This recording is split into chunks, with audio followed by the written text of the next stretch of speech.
Nick LeBear Games.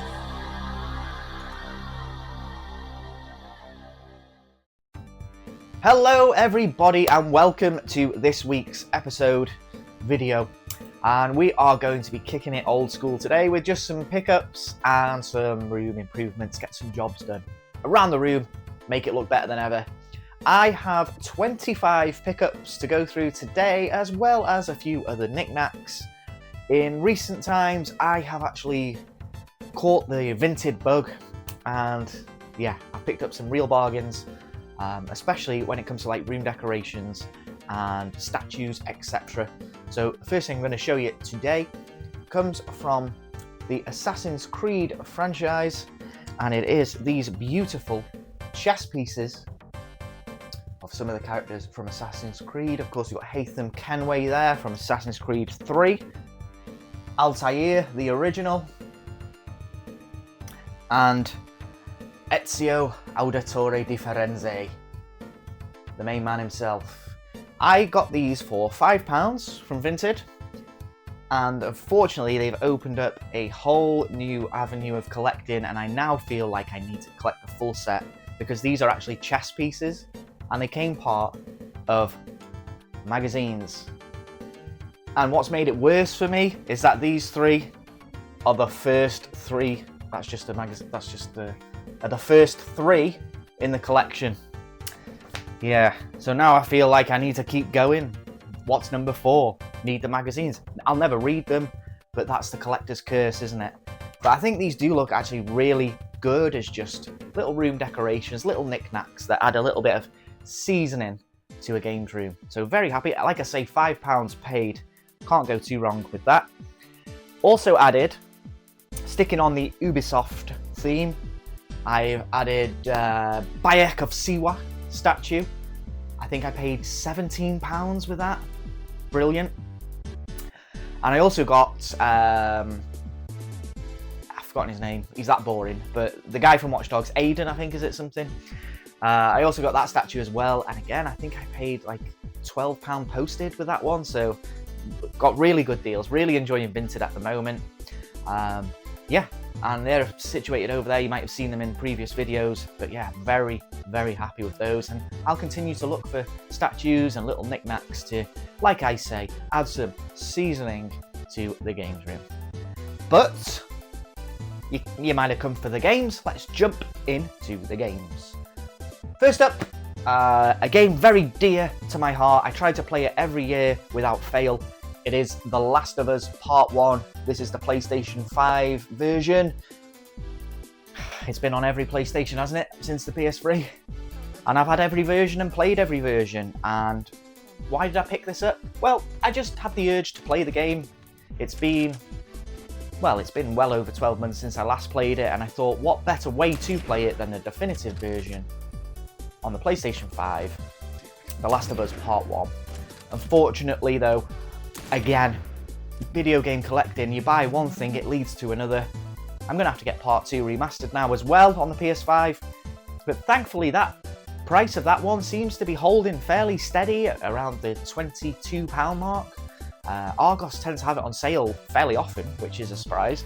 But yeah, I think that should drop in time, because this version, I got this for, I think it did end up on offer at Argos for like £22 as well. But for a long time, the price of this it wouldn't drop, it just wouldn't come down, because I've been actively hunting it for a fairly long time. So happy to get that, and I will be getting it played. So far this year, I still haven't completed a game. Maybe that could be the one. Well, I know definitely it could be the one. If I play it, I will complete it. It's just finding the time to do it, you know? When you've got 25 pickups to go through, it's pretty difficult. But let's move on. Let's not waste any time. Let's hurry this up. Next up on the PS4, Away.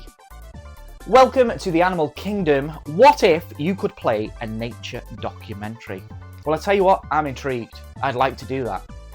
And if you think I'm not playing this with my David Attenborough impression over the back, giving commentary, then you're sorely mistaken, because I will be doing that. But the back of the box looks actually really good. It struck me how clean it was, really fit with the theme of what it is. You play as a sugar glider in this one, and it is a tale of survival against brutal Mother Nature, and I am very much excited to be giving this one a go. It looks like something that could be very unique in a world where, more often than not, we are shooting guns or swinging swords. You know, it's nice to have a departure from that and play something a little bit different. Let's keep going. I love football. And you might have seen my Pro Evolution Soccer 5 series at the moment, the Master of Master League. Well, it's given me the impetus to collect Pro Evolution Soccers, and the great thing about that, they're dirt cheap.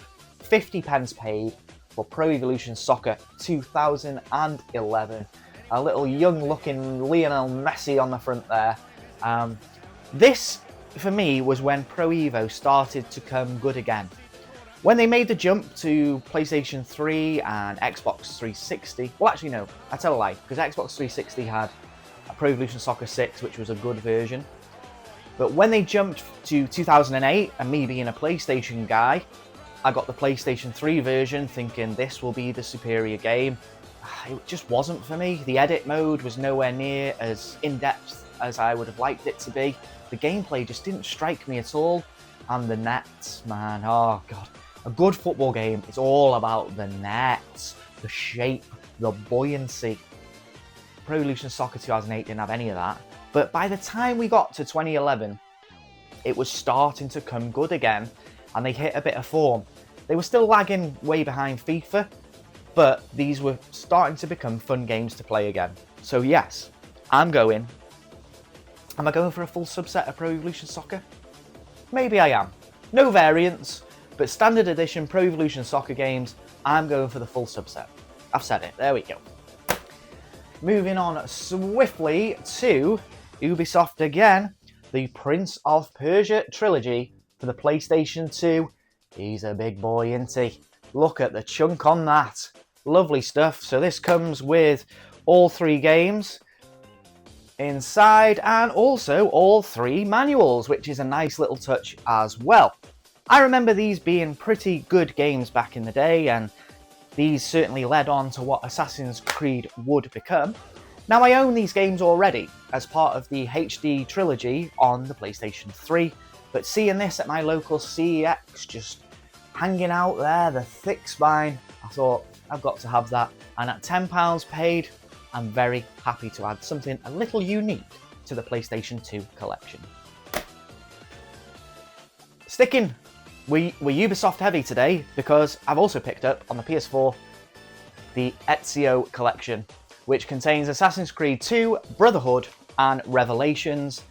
Much like I was saying about Pro Evolution Soccer earlier, Ezio kicked off Assassin's Creed to what it is today, the mammoth franchise it's become. All started with Assassin's Creed 2. I remember when that game came out, I was reading magazines leading up to it, and I actually really enjoyed the first game. But reading magazines going up into Assassin's Creed 2, I was blown away. All the journalists and critics were loving it, and when it came out, I thoroughly enjoyed it too. And I play these games not fairly often, but every now and then I'll go back to the very beginning and work my way up. And I never make it to the modern games, but I need to, because I get to about Black Flag, and even though I'm having a great time, it's like, oh, you get fatigue. Assassin's Creed fatigue, and that's what I get. But the PS4 is, for me, very much the home of my Assassin's Creed experience. I think there's only 1 or 2 that I need on the PS4 at this moment in time, but yes, I have these games on the PS3, now I can play them on the PS4 again. Why would you not want to play the superior versions? Let's move on now to the Nintendo Switch. Very much an impulse buy. Don't know much about this game. It's Chronos Before the Ashes. It looks like an RPG. I do like that artwork up on the front there. I do like it. Yeah, an RPG. Yeah, it chronicles the hero's lifelong quest to save his homeland from a great evil. It's an RPG. You could write that on the back of any RPG box, couldn't you? And it would work. But yes, again, I'm very much enjoying collecting for Nintendo Switch at the moment. With the Switch 2 being out and distracting many from the original, I'm coming along here like a road sweeper, sweeping up sweeping up everything I've missed. And I think this was, I'm going to say it was £8. Maybe it was more than that, I'm not sure. But it was cheap. For a Switch game, it was cheap. And I'm always going to pick up Switch cheap games, cheap Switch games. Let's get the words right. It's YouTube. Let's be professional. Okay. The Xbox. The Series X. Not a lot of people collect for it.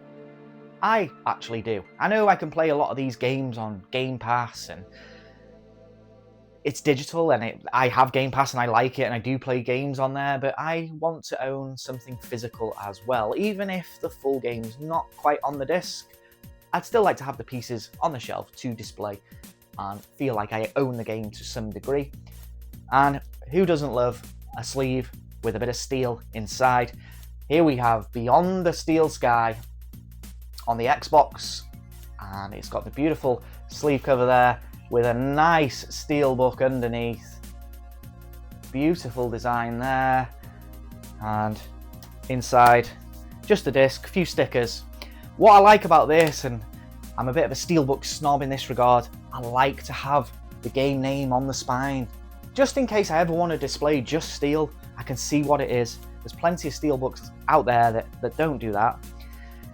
I tend to go into my local, and if I see anything unique, like Prince of Persia, a steelbook, a sleeve cover, I'm always interested, because it's nice to have that bit of variety and not just have the generic boxes in the collection. In terms of the game itself, I don't know a lot about it. It seems like it's a cyber, sci-fi, futuristic city. I'm thinking this might play a little bit something like, what's that game now? Always get it confused with the Outer Worlds, maybe. Am I on the right lines with that? I'm not sure. I feel like it might be something similar to that. But yeah, we'll try it, give it a go, and see what that's all about. Feels like we're not getting anywhere. Big pile behind me already. Still, and we go to the Xbox now with The Suffering. Now, in my local, they had both The Suffering and the sequel, The Ties That Bind. The box of the other one, the sequel, was not great. So I thought I'd just pick this one up for now, and if I enjoy it, then we will go for the sequel. And it is something that intrigues me, this one. I think it is a good game. I think it reviewed fairly well. It looks a bit dark, a bit creepy. And yeah. Original Xbox games, I do like collecting for that system. The green boxes just look great. We're going to fly along here because we've got a lot to get through. Shovel Knight, PS4. Not much I can say about it. I've been on the lookout for this for a long time. Ideally, I wanted it on the Switch, but I'll take the PS4 version when I see it, and it was an okay price. Again, there's not much to be said about this game that hasn't been said already. It's one of those sort of pioneering games that really brought indie games to the forefront. And yeah, looking forward to it. I'm probably going to be rubbish at it because I'm not the best at gaming, to be honest, and I'm not the most knowledgeable, but I enjoy the hobby. And next up, back to the PS5, and we're heading for horror with Ikai. Am I saying that right? Now just look at that artwork. If that doesn't draw you in and instantly say you're going to have a horrible time with this game, then I don't know what does. It's creepy as anything. It looks very Japanese inspired horror. And they do a good job of making horror games, don't they? You can't knock them for that. Fear and anxiety prevail. Spilled blood for an unholy ritual has opened the door to the deepest fears of a priestess in the shape of monsters, ghosts, and spirits. When all the gods have abandoned the old shrine? Okay. Naoko's only hope is to seal the evil with the last remaining drops of ink. There you go. So it's like feudal. It's feudal. Get your words out. Feudal Japan. Horror, set back in the day. Yeah, I'm not sure if that's one I'm going to play with the lights off. I like a horror. I don't like jump scares and that though. Okay, let's keep going. And we'll hit it with some modern retro Streets of Rage 4. Yes. I've been looking for this one for a long time. Finally saw it in my local. Again, it's one of those there. I'd love it on the Switch, but I take a PS4 all day. And by all accounts, this is a very good game and a very nice modern take on the Streets of Rage formula. Having recently added Streets of Rage 2 to my Mega Drive collection, this one was something I was actively hunting. I now own 1, 2, and 4, so you know what that means. At some point, I'm going to have to add Streets of Rage 3 to the collection. Unfortunately, you're going to pay £175 boxed at CEX with manual. I am a loose collector, I'll put it in my own box.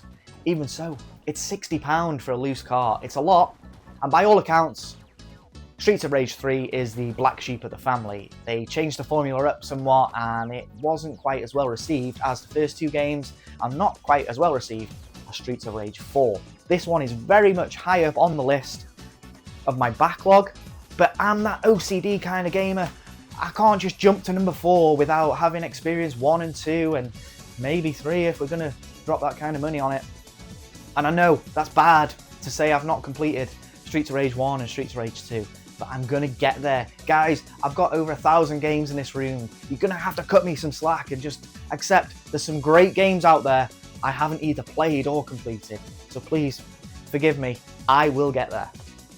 Okay, let's do a couple more before we take a break to do some of those room improvements. And another Steelbook pickup, Brothers in Arms, Hell's Highway for the PlayStation 3. What a beautiful Steelbook that is. I love that little sheen, glossy, red and orange effect that it's got going on. And again, lovely spine. I love the spines, like I said, when they've got the names on them. But when they do it in the style of the actual console itself, even better. Game and manual included. Not sure what the game's like, but it is developed by Gearbox, who brought us, of course, Gears of War. And they kind of know what they're doing with shooters, so I'm hoping this will be quite fun. When will I get around to playing it? Maybe not in this lifetime. But hey, it's a beautiful Steelbook. Okay, I think we'll do, how many we got left? We'll do 2 more, and then we'll take a short break. Buffy the Vampire Slayer Chaos Bleeds for the Xbox. The sequel to the original Buffy the Vampire Slayer game, which I do own on the Xbox, so of course, had to pick up the sequel when I saw it. I think £15 at CEX. I remember playing the demo for this way back when you got demo discs with magazines on the PlayStation 2, and I played it over and over for hours. I was actually really impressed with how good it was and how fun it was, and staking those vampires was just a hell of a good time.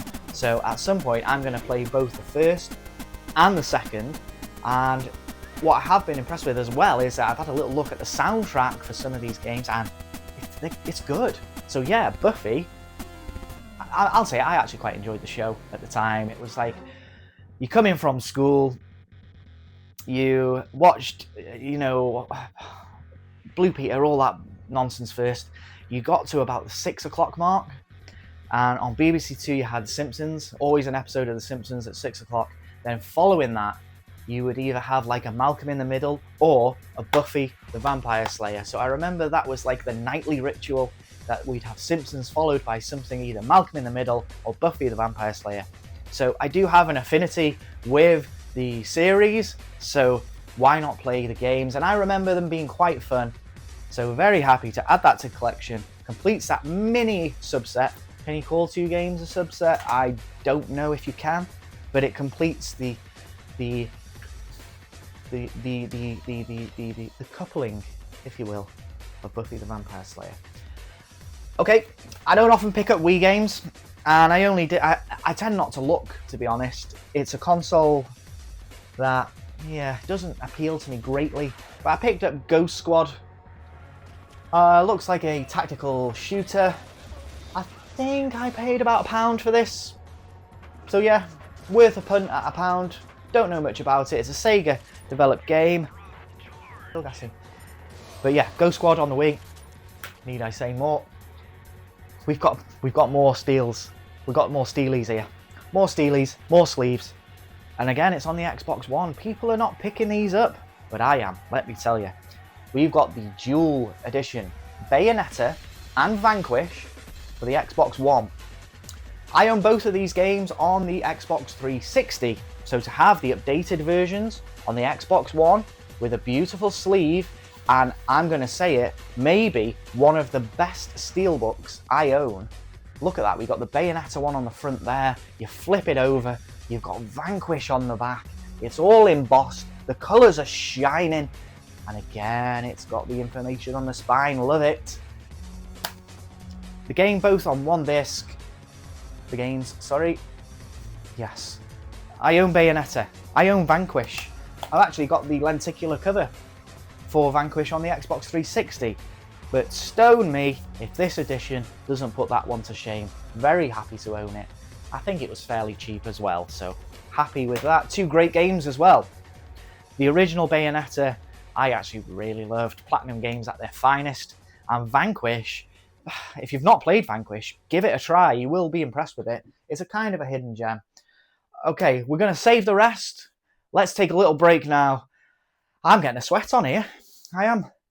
Let's take a break and get some jobs done in the games room. Catch you in a minute. Okay, right, as we all know, games rooms take a lot of maintaining. There's always jobs to be done, cleaning, maintenance, etc.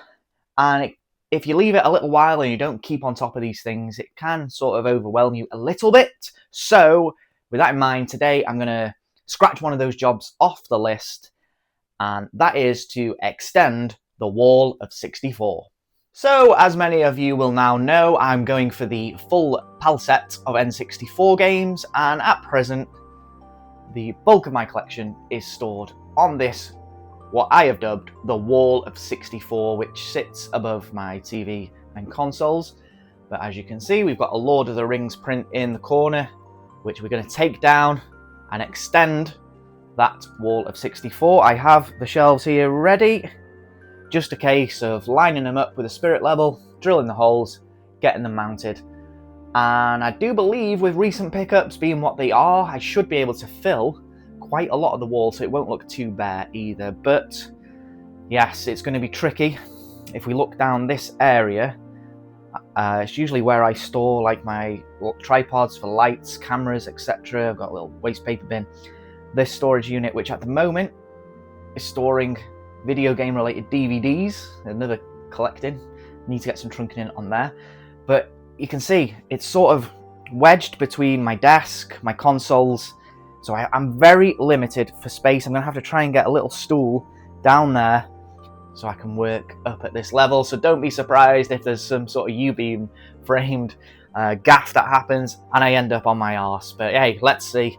After that, good God, look, it was in such a mess over here. I mean, just look, come over here. We've got Pro Evolution Soccer 5 that's out, which, you know, I'm working through a series on that. I debated playing it on Pro Evo 6. I've been playing through the original Killzone. There's some pickups, cloth there, tripods out because I've been filming. There's a stool I'm going to be using, again filming, and then some more pickups down there that need putting away. Oh yes, we're in a mess, but hey, let's go. Let's get this one job done and see how we get on.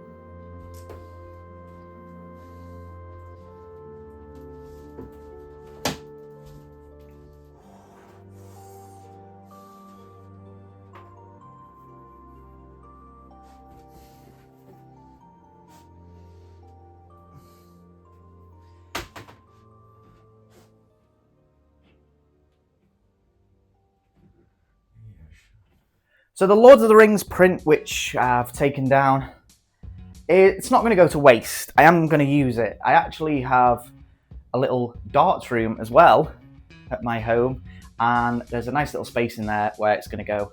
But that room too needs a lot of tidying up. There's a few spiders that have made their home in there.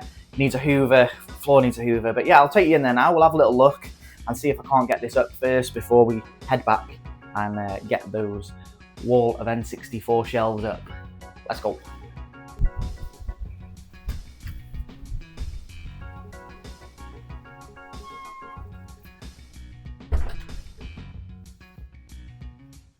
As you can see, it needs a good hoover in here. We've got a TV with a little sky puck on it as well, so occasionally, of an evening, I'll come in here and throw a few darts, put a bit of YouTube on and all that. As you can see there, Mick Darts at one point, and now defunct YouTube channel idea. But yes, that's the spot where the print's gonna go. So let's get it up. Okay, and it's up and in place, and I've got to say I'm quite happy with it. It looks very good. Now, I'm showing you this room, bit of Goldbridge on telly there. Showing you this room, I'm in here, I might as well talk about it a little bit. Yeah, I play darts, I love me darts. I play for a team, we're doing quite well at the minute, top of the league. And I'm average player. I tend to win more than I lose, and I'll take that. But yeah, this room, although it is a darts room, it does serve a bit of a function for my gaming as well. Specifically, my Master of Master League series, which I hope you've been watching, because I use the old green screen up at the back. I get some studio lights on in here, and yeah, it served the purpose of like a mini little studio as well. At some point, this is the garage. If I outgrow the room up there, at some point maybe this will become the games room, because behind there, other side of the curtain is just what you'd expect a garage to be. So yeah, it's sort of split in half at the minute. So yeah, maybe at some point this will be a big games room, who knows. But for now, we've got the print up, which is what we came to do. I think I'll have a little throw of darts, show you my skills, and then we'll head back. We need to get this wall of 64 done. Can't get distracted, there's so much to do. Couple of throws. There was a 140 there, last throw. Oh, get this green screen away.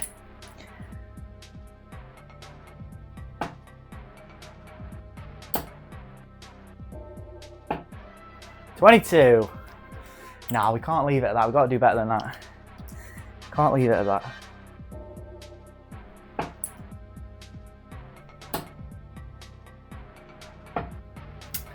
$28. Can't leave it at that. We need a big score before we can go do this wall of 64.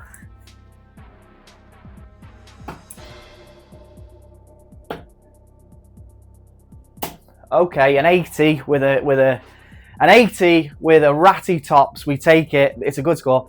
Let's get back to the games room now. And I do want to play some more darts. I want to get into it there, but let's get back to the room.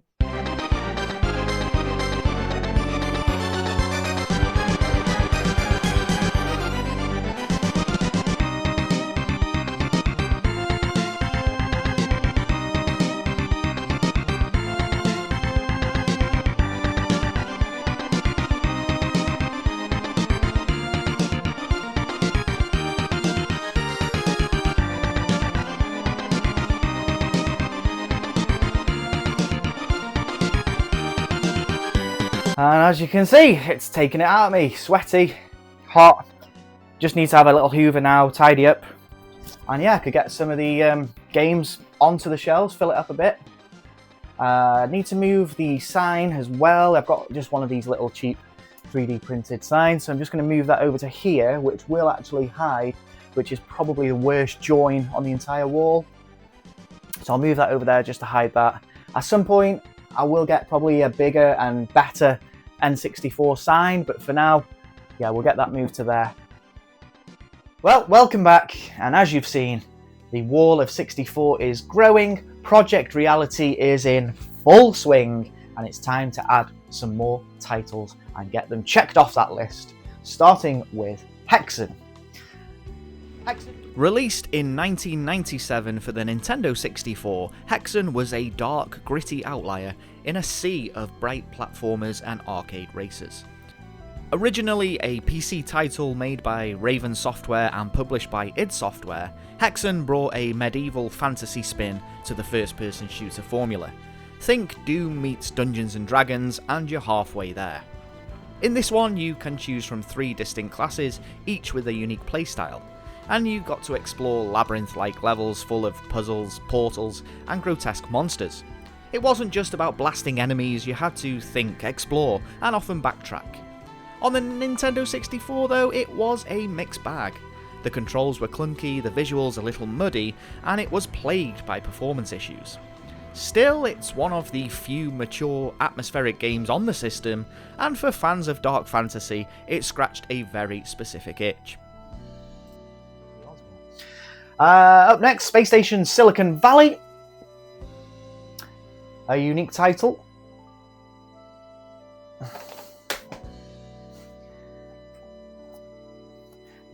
This next game, beautiful artwork, terrible game, is Rugrats Treasure Hunt.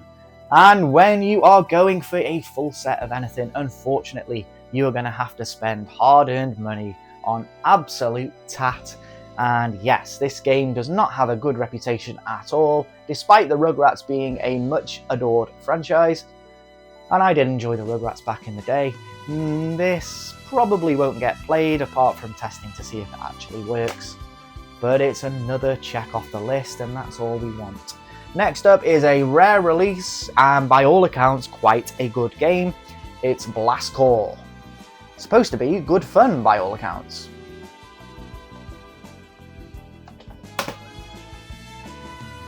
And the last two N64 pickups for this week, we are going to show them off together because essentially they are pretty much the same game.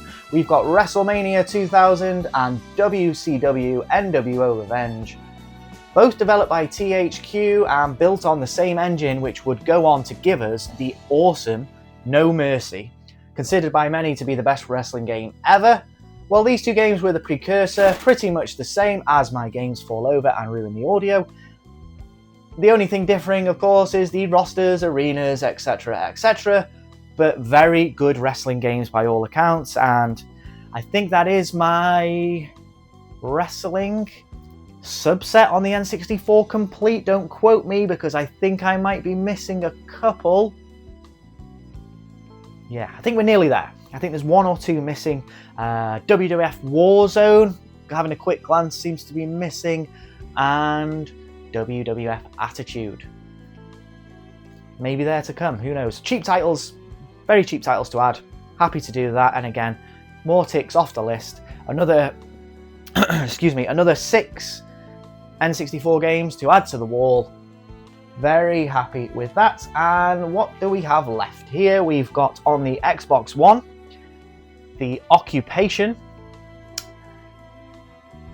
So it bills itself as an investigative thriller set in the northwest of England in the 1980s. And it looks very intriguing to me, a very narrative-driven first person. I'll be for sure giving that a go. The only thing with Xbox games is they're very scarce. You very rarely get anything at all inside, and the cases do feel quite flimsy, don't they? But again, nobody's collecting it. I'm going to collect it. I'm going to collect it, that's for sure. Okay, on the PlayStation 5 we've picked up Dark, the Ultimate Edition. Now this has recently been on sale on the Nintendo Switch, and as always this kind of game is something I'd like to collect over there, but I saw it on the PS5 again for, I think it was slightly cheaper than the Switch version, and it's a game that has very much intrigued me. It's got that sort of Little Nightmare style aesthetic, and from what I've seen of the gameplay, you sort of roll a head around the floor, I think, and yeah, it looks weird, but I'm down for a little weird every now and then. And again, this comes with a nice manual and very small art book, and also a code for the soundtrack, which I'm probably not going to use, to be honest. But I tell you what, we are steadily growing a sizable PS5 collection. And I collect PS5, I like collecting for PS5. But like I said before, I will collect Xbox, I will collect Series X, and this is the game I'm probably most excited about in my bundle today to actually get in and play, and that's Alan Wake 2. For me, Alan Wake has always been an Xbox franchise. He's an Xbox guy to me, so even though these games are available on the PlayStation, I would prefer to play them on the Xbox. And I'm not going to lie, this game scared me. Not the actual game itself, but the way it was released. For a short while, this game was digital-only release, and that sent the fear of God at me as a physical game collector. I was like, is this the shape of the future? Is this how it's going to go? I was desperate to play this at the time, having loved the first Alan Wake, played it many times over the years, couldn't wait to play the second one. I was never going to buy it at full price digitally, and I was hoping and praying that eventually it would get the physical release, which it did. And I've picked this up for a very good price. I think it was about £30 at the time of purchase, which, yeah, I'm happy with that because I see it as a bit of a AAA in a sense, and one I'm very much excited to play. But alongside that, I thought, hey, why not push the boat out and buy the remaster as well? It's now the third time I own this game, but again, the theme of this video has been if you can go definitive, then you should, especially with modern games. So picking up both Alan Wake and Alan Wake 2 for the Xbox completes that little set as well. And yes, that is probably number one on my backlog of games to play. Really looking forward to that. I think tonight even, I'll dim the lights down in the cave, get this on, and have a few spooks, thrills, and spills. That's all my pickups recently. And yeah, there's only one thing left to do now. Let's bloody play something, eh? But what to play out of the stack we have today? Let's see. Right then, what to play today? Well, I've narrowed down the pickups to these 5. And I'm thinking, you've probably seen me play a little bit of Pro Evolution Soccer if you've been watching my Master of Master League series. So yeah, Pro Evolution Soccer is out for now. So, interesting. Will my OCD allow me to play Streets of Rage 4 without playing the others? No, it won't. So that's out as well. Okay, so we've got Away, Shovel Knight, or Dark. Interesting. Well, I think Dark is probably one I'd like to get into myself when I'm not sort of under pressure to perform. So now it becomes, do we go for the interesting, maybe slower paced Away, or do I completely embarrass myself with Shovel Knight and you can see just how bad I actually am at video games? Yeah, this is YouTube. We gotta do it. It's Shovel Knight. Okay, so Shovel Knight. What's it all about? Well,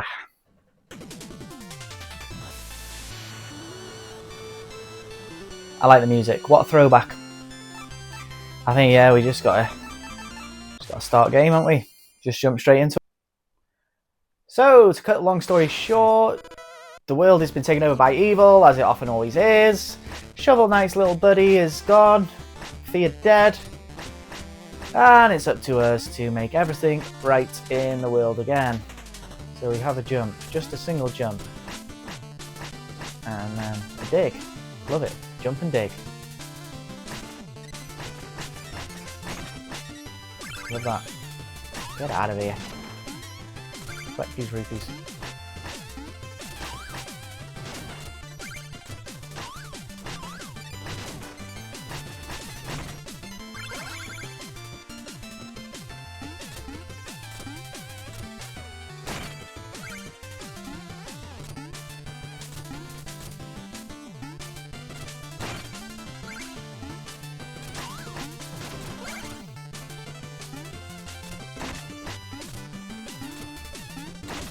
I've got OCD with these things. I like to destroy every single block for some reason.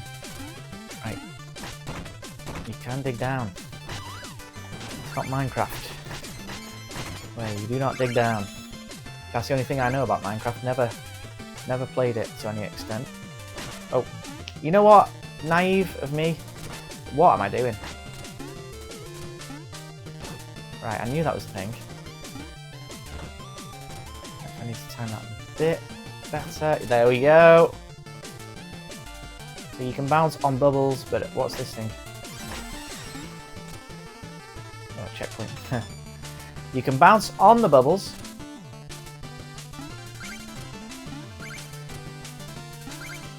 But only if you have your shovel pointing down. So far, so good. Not letting myself down too much.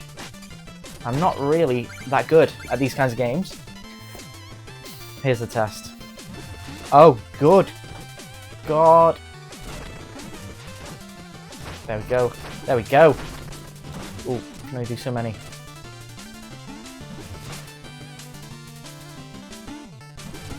I'm really mistiming these jumps.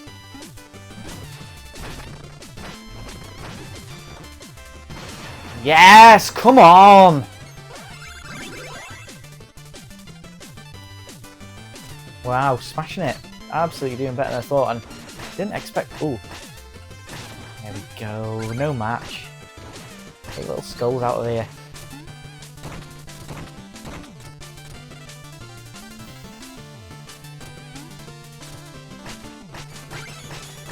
Yeah, get this gold. Look at all this gold I'm putting together.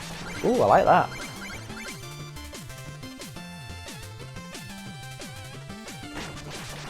Oh, I do not like that. That was not nice.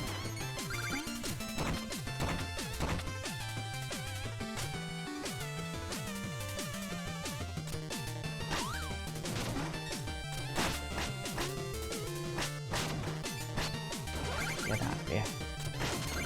Ooh, little. I'm supposed to be going this way? Who knows? There's a nice little sheet of music at the end of this.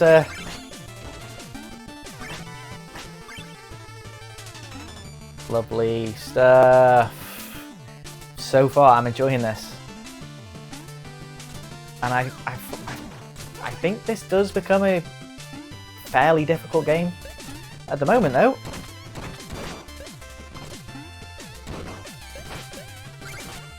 At the moment, not too bad.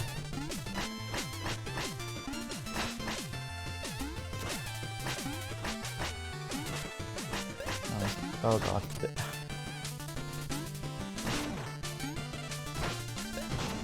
Okay, that's better.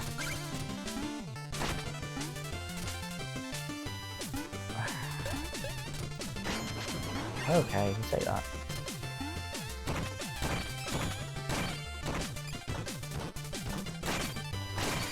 A nice roast chicken for the health. Love that. Right, let's try not to bring him down. We can leave those blocks and just let's move on. Nice. Nice, nice, nice. Another checkpoint. Right, these flying ones. Is there a way of digging up? Or is it only sideways? That's okay, we got him. So what's up here? I'm gonna go down. Looks like... We got him. Good jump here. Nice. Lovely stuff.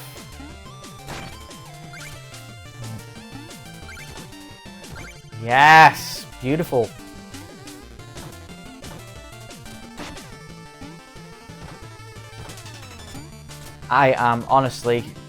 I'm professional. I never thought that I'd be doing actually... Look, you may be watching this thinking, oh, you're just doing okay. For me, this is good. These kinds of games, I would have died multiple times by now. I mean, I've been playing the likes of Beyond the Ice Palace 2 on the Switch. That game has killed me to an extent. Ooh, what's that? Lots of secrets. Different ways to go here. Ooh, a nice chest. What have we got? Look at all this. I'm rich, baby.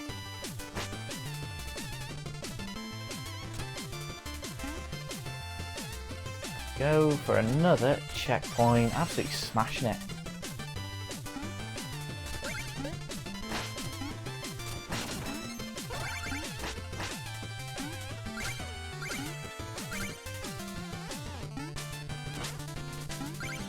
Tried to jump on him then. It's like it's Mario.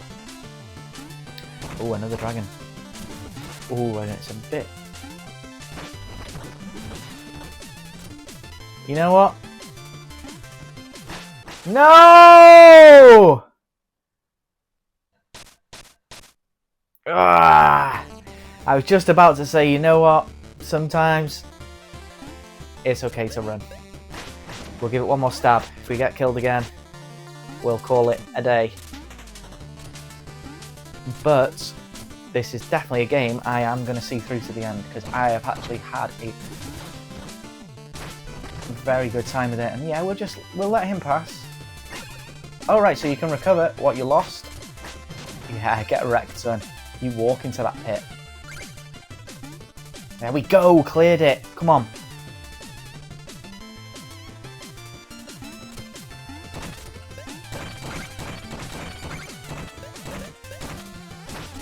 Ah, missed. Oh, you sneaky devils in the grass. That's it. Walk into my shovel. Missed a big jewel there at the other side. It's okay. We've picked up some more. Okay, this. Okay, how do we get to this? Are we supposed to? Yes, just about. Up we go. Oh, you just know. You just knew there was something over this way. And there was. Worth the trip. Well worth the trip. Because I am loaded. Come on. I'm going to make it back safely though. We can.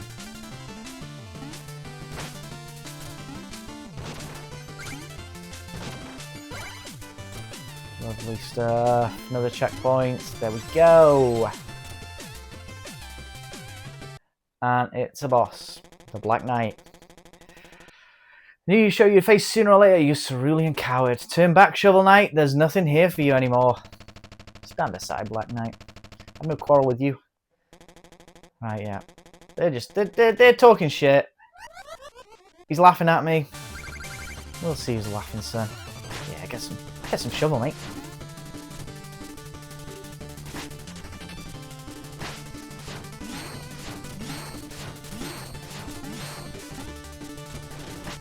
Whoa! Hey, shooting projectiles.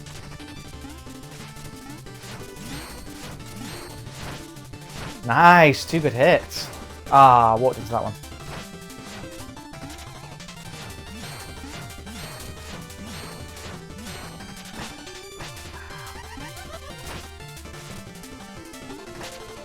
No. Oh, I'm clinging on here. Lovely. Come on, half a chance here.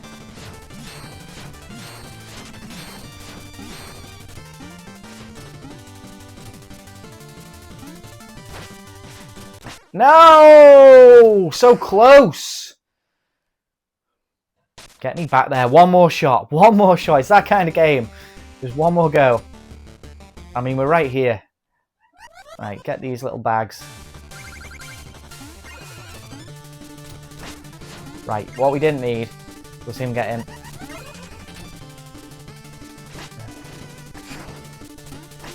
Nice. Yeah, you're laughing, you just took a hit, son. And again. Nice, nice little double hit. Ah, walked into those.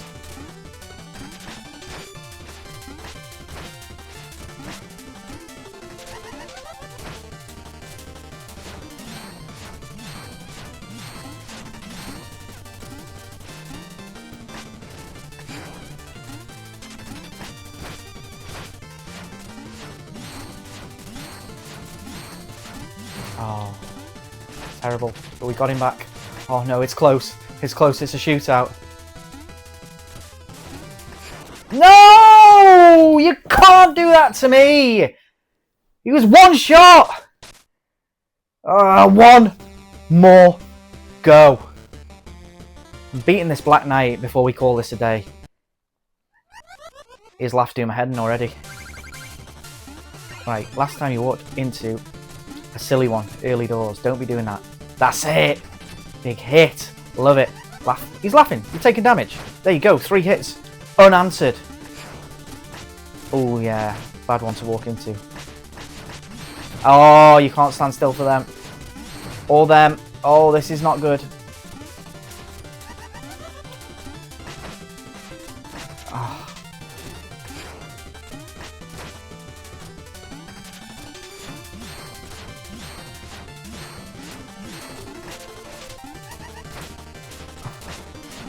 I'm trying to hit him with the old double.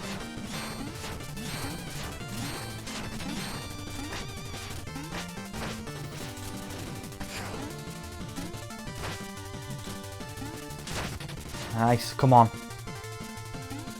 Yes! Come on! Come on! The Black Knight is down! Shovel Knight for the win! Let's go! Well guys, that will wrap it up for today's video. Thank you so much for sticking with me. I've really enjoyed Shovel Knight more than I expected to. I'm going to be seeing this game through to the end for sure. Be sure to join me again next week. I've been Mick LeBear. Thanks for joining me here on Mick LeBear Games. I'll see you next time.